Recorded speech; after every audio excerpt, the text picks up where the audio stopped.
I'm going to show you one of, if not the most powerful techniques to release your psoas muscle. However, before I show you this, we need to ask the question, why is our psoas becoming tight in the first place? Because if we're experiencing a tight muscle or a tight psoas, it's responding to an underlying issue.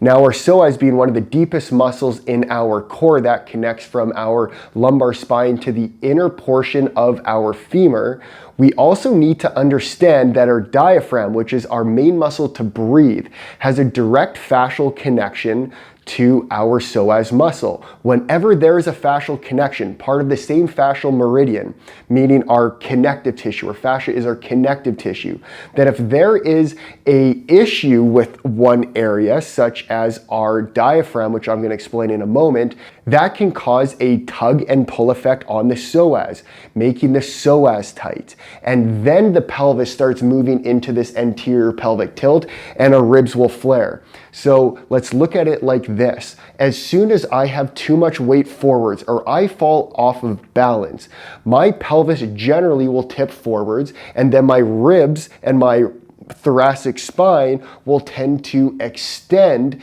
as a compensation. Now, what just happened here is the pelvis being forwards, yes, can cause the psoas to become tight. However, let's not overlook the diaphragm, because if our diaphragm is stuck in the state of inhalation, which is a descended state, that's the contracted state. That's where it is now tight. That is causing the pull on the psoas, making that feel tight as well. So we can go in here and decompress deep in the belly and try to reach the psoas, which is a very powerful way to doing so, and I'm not saying not to do it, but we also need to pair this with how to teach yourself how to exhale fully. Because if our diaphragm is stuck down, that's the state of inhalation. That's the contracted state. Let's now teach it to relax by exhaling completely and then strengthen this new posture. If we can now have our pelvis and our diaphragm stacked over top of one another, then the psoas isn't going to feel the need to become tight. But we need to do this in a way so that we're re-educating the body so that the psoas just doesn't consistently become tight. This first technique is teaching us how to decompress the connective tissue in the belly. Now, connective tissue doesn't just touch muscle fibers, muscle cells, it connects every cell in the body together. So if there's a lot of compression deep in the belly, in the diaphragm, this is also going to affect the psoas. And even with the sandwiching effect, we're going to actually teach and let the psoas start to let go of itself a little bit more so that these other techniques I'm showing you are going to be that much more effective. All you're going to need is a rolled up towel or a block from Block Therapy for this fascia decompression technique. And let's have the towel directly over top of the belly button. So nice and slow, we're going to start up on the elbows like this. Let's relax the shoulders, relax the entire body. And I want you to nice and slowly start breathing in and out through the nose. As you inhale, feel the belly and the rib cage expand. As you exhale, make the belly and everything small and really exhale fully. Now, what I want you to do is with every breath, feel that the towel is sinking a little bit deeper in the belly. We're starting to release more adhesions, just create more space in this area, which is going to make everything just more effective. Now, this can be pretty uncomfortable. I'm not necessarily enjoying this right now. However, when you get out of this position, you're going to feel probably a big rush, probably a euphoric feeling, which is pretty awesome. And that's also a sense that some things are starting to let go. Now, once you've settled in nice and slow, you can torque on over to the left. You're going to stay about a minute here.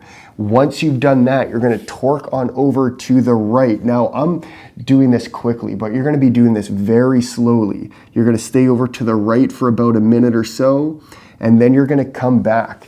Now we're going to bring the towel. So once you spent about 3 to 5 minutes there, you're going to bring the towel a few inches higher, just below these low ribs. Try to tuck it in underneath the ribs. This is right where our diaphragm lives. And this is gonna be a fun one as well, because we're starting to get deeper into the connective tissue surrounding the diaphragm, even into the liver and other areas. So we're gonna do the exact same protocol. Spend 3 to 5 minutes here. I really want you to exhale fully. Make sure that you're not holding your breath at any part. If it's too intense, ease off slightly and reconnect at a less intensity. You can search left to right, get a little creative. Once you've completed the 3 to 5 minutes, hands under your shoulders, nice and slow, exhale up and off.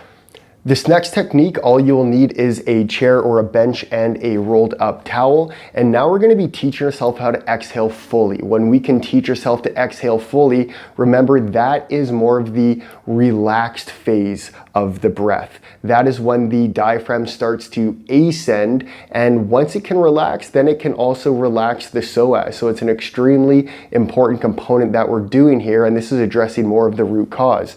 So let's have our feet on a chair or a bench, and then let's position the towel between the thighs, and we're just gonna gently squeeze. I want your head totally relaxed, your neck totally relaxed. Your hips and your knees will be anywhere from 60 to 90 degrees of hip flexion, but this is gonna help allow the low back to not extend into an anterior pelvic tilt. We want the low back to be relaxed. Now I want you to first start off by exhaling fully. Have your hands on your low ribs and just let all of the air out. Keep exhaling until you can't exhale anymore. Now you should feel your low back becoming more flat on the ground. You can gently pull your heels into the chair just to engage the hamstrings a little bit and to help tilt that pelvis back. And then we're going to hold this position. So I'm in much more of a stacked position, meaning I'm not extending. My diaphragm and my pelvic floor are more parallel and aligned rather than being flared open. Now what we're gonna be doing is exhaling for 5 counts, inhaling for 5 counts, and then we're gonna slowly decrease the amount of seconds we're inhaling, but we're gonna be exhaling just as much. So this is really training the diaphragm. It's really strengthening the diaphragm, and then this is gonna carry over to our breathing mechanics, our strategies, and our posture. So when you're ready, 3, 2, 1, let's get started. Exhale, 5, 4, 3, 2, 1. Inhale, 5, 4, 3, 2, 1. Exhale, 5, 4, 3, 2, 1. Inhale, 4, 3, 2, 1. Exhale, 5, 4, 3, 2, 1. Get all the air out. Inhale, 3, 2, 1. Exhale, 5, 4, 3, 2, 1. Inhale, 2, 1. Exhale, 5, 4, 3, 2, 1. Inhale for 1 second and exhale, 5, 4, 3, 2, 1. Get all that air out, all that air out. Hold it, hold it, hold it, and release. So you're gonna be performing that 2 more times, a total of 3 sets. And you're gonna start off by doing that starting with 5 seconds. And now, once you've completed this, we're just gonna end off with one last thing that I want you to be conscious of. And this is something you can add in after. Stay in this position. Like literally just stay here and start to strengthen this alignment. This is gonna help train how the rib cage and the pelvis should be communicating to each other, how they should be in this alignment together. You're just gonna gently reach like this. Exhale fully, feel those side abs engage, and I want you to feel that engagement this entire time. When you're doing that, I want you to now breathe in, take that inhalation, feel your rib cage expanding.